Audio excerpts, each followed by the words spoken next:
వెంకయ్య, చిరంజీవికి పద్మవిభూషణ్‌లు ప్రకటించినటువంటి కేంద్రం 132 మందికి వివిధ రంగాల్లో విద్య, వైద్యం, సాహిత్యం, కళలు, సామాజిక సేవ ఇలా వివిధ రంగాల్లో విశేష సేవలందించిన 132 మంది ప్రముఖులకు ఈ పురస్కారాలను కేంద్రం ప్రకటించింది. పద్మ పురస్కారాలను. మొత్తం 132 మందిలో ఐదుగురికి పద్మవిభూషణ్, 17 మందికి పద్మభూషణ్, 110 మందికి పద్మశ్రీ పురస్కారాలు లభించాయి. సో, బీహార్‌కు చెందినటువంటి శాంతిదేవి పూనమాల్, తర్వాత శివన్ పానవాన్ ద్వయానికి కళల విభాగాల్లో 1, కేరళకు చెందినటువంటి అశ్వతి తిరునగల్ గౌరి, లక్ష్మీబాయి తంపురెడ్డి ద్వయానికి సాహిత్యం, విద్యా కేటగిరీలో 1 చొప్పున పద్మశ్రీ పురస్కారాన్ని కేంద్రం ప్రకటించింది. మొత్తం మీద ఈ జాబితాలో మొత్తం 30 మంది మహిళలుండగా 8 మంది విదేశీయులు లేదా ప్రవాస భారతీయులు లేదా భారత మూలాలున్న వ్యక్తులు లేదా overseas citizenship of India OCI category వారు ఉన్నారు. ఇటీవలే కన్నుమూసిన తమిళ నటుడు కెప్టెన్ విజయకాంత్ సహా 9 మందికి మరణానంతర పురస్కారాలను కేంద్రం ప్రకటించింది.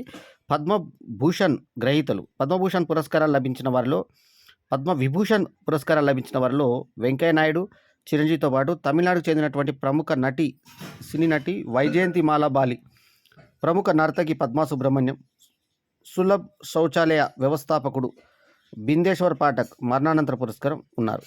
ఇక పద్మభూషణ్ లభించిన వారిలో ప్రముఖ సినీ నటుడు మిథున్ చక్రవర్తి, ప్రముఖ గాయని ఉషా ఉతప్, తమిళ నటుడు విజయకాంత్ మరణానంతరపు పురస్కారం, కేంద్ర మాజీ మంత్రి సత్యవ్రత ముఖర్జీ మరణానంతర పురస్కారం, ప్రముఖ సంగీత దర్శకుడు ప్యారేలాల్, ప్రముఖ వ్యాపారవేత్త సీతారాం జిందాల్, మహారాష్ట్రకు చెందిన సీనియర్ జర్నలిస్టు హామ్స్జీ ఎన్ కామా, తైవాన్కు చెందిన ప్రముఖ వ్యాపారవేత్త Foxconn group chairman young Liu, సుప్రీంకోర్టులో మొట్టమొదటి మహిళా జడ్జిగా నియమితులైన ఎం ఫాతిమాదేవి మరణానంతర పురస్కారం, ప్రముఖ గుండె వైద్య నిపుణులు అశ్విన్ బాలాచంద్ మేతా, తేజస్ మధుసూదన్ పటేల్, యూపీ మాజీ గవర్నర్ కేంద్ర మాజీ మంత్రి రామ్ నాయక్, తేజస్ మధుసూదన్ పటేల్, కేంద్ర మాజీ మంత్రి ఓలంచేరి రాజగోపాల్, దత్తాత్రేయ అంబాదాస్ మయాలు, తోగ్దాన్ రిన్పోచే మరణానంతర పురస్కారం, కేంద్ర మాజీ మంత్రి చంద్రేశ్వర్ ప్రసాద్ ఠాకూర్, కుందన్ వ్యాస్ ఉన్నారు. తెలుగు రాష్ట్రాల నుంచి పద్మశ్రీ పురస్కారాలు పొందిన వారిలో 3